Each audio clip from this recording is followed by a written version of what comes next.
Podcast में आज बात नेपाल विमान हादसे की, ऑक्सफैम की ताजा रिपोर्ट और बीजेपी नेशनल एग्जीक्यूटिव की।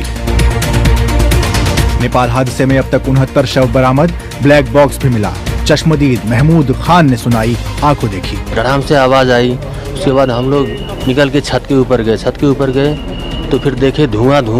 नेपाल में क्यों होते हैं बार बार विमान हादसे, बताएंगे नेपाल एयरलाइंस ऑपरेटर एसोसिएशन के अध्यक्ष captain Rameshwar Thapa. Most of the accident is happening by the human error. तो सिविल एविएशन का जितना प्रोसीड्यूरल इवैल्यूएशन, जितना प्रोसीड्यूरल चेक करना है, जैसे करना है, वो बार करते रहते हैं। भारत में अमीर हुआ और अमीर, गरीबों की गरीबी और बढ़ी। ऑक्सफैम ने जारी की नई रिपोर्ट। इसके जो तथ्य हैं वो एकदम सही हैं कि 1% जो जनता है उसके पास लगभग 1/3 भारत की रिसोर्सेज हैं।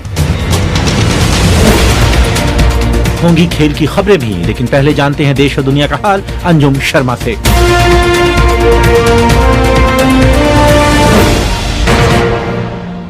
म्यांमार पर बनी संयुक्त राष्ट्र की स्पेशल एडवाइजरी काउंसिल का कहना है कि वहां की सैन्य सरकार ने अपने हथियार उद्योग का विस्तार किया है और ऐसा 1 दर्जन से अधिक देशों की कंपनियों की मदद से संभव हुआ है।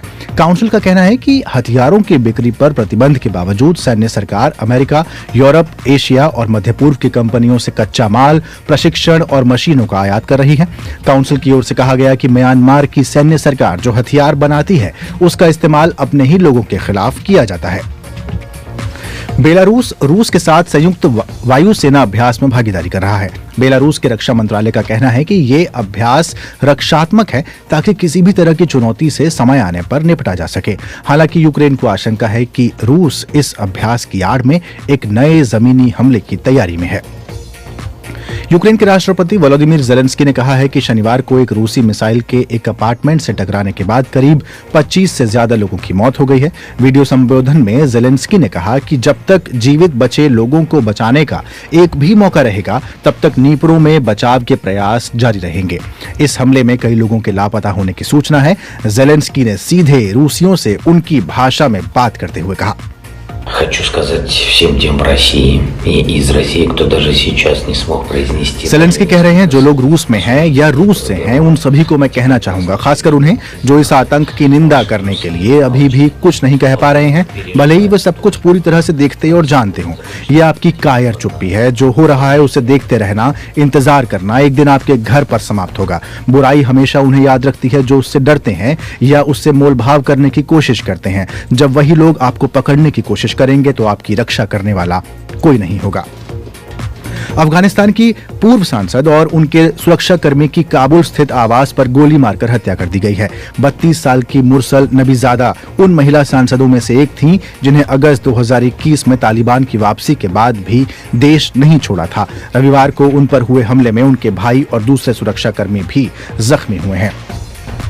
मैरिटल रेप को आपराधिक ठहराए जाने से जुड़ी याचिकाओं पर भारत के सुप्रीम कोर्ट ने 15 फरवरी तक केंद्र सरकार का जवाब मांगा है।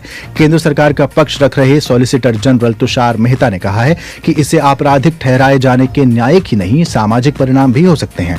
मुख्य न्यायाधीश DY चंद्रचूड़ की अध्यक्षता वाली सुप्रीम कोर्ट की 3 जजों की बेंच इस मामले की सुनवाई कर रही है। अगली सुनवाई मार्च में होगी। दिल्ली के मुख्यमंत्री अरविंद केजरीवाल समर्थकों के साथ दिल्ली सरकार के शिक्षकों को फिनलैंड जाने से रोकने के खिलाफ प्रदर्शन कर रहे हैं। यह प्रदर्शन मार्च LG के आवास तक किया गया। दिल्ली सरकार शिक्षकों और स्कूल के प्रिंसिपलों को प्रशिक्षण के लिए फिनलैंड भेज रही थी, लेकिन बीते दिनों LG VK सक्सेना ने इस प्रस्तावित दौरे पर रोक लगा दी।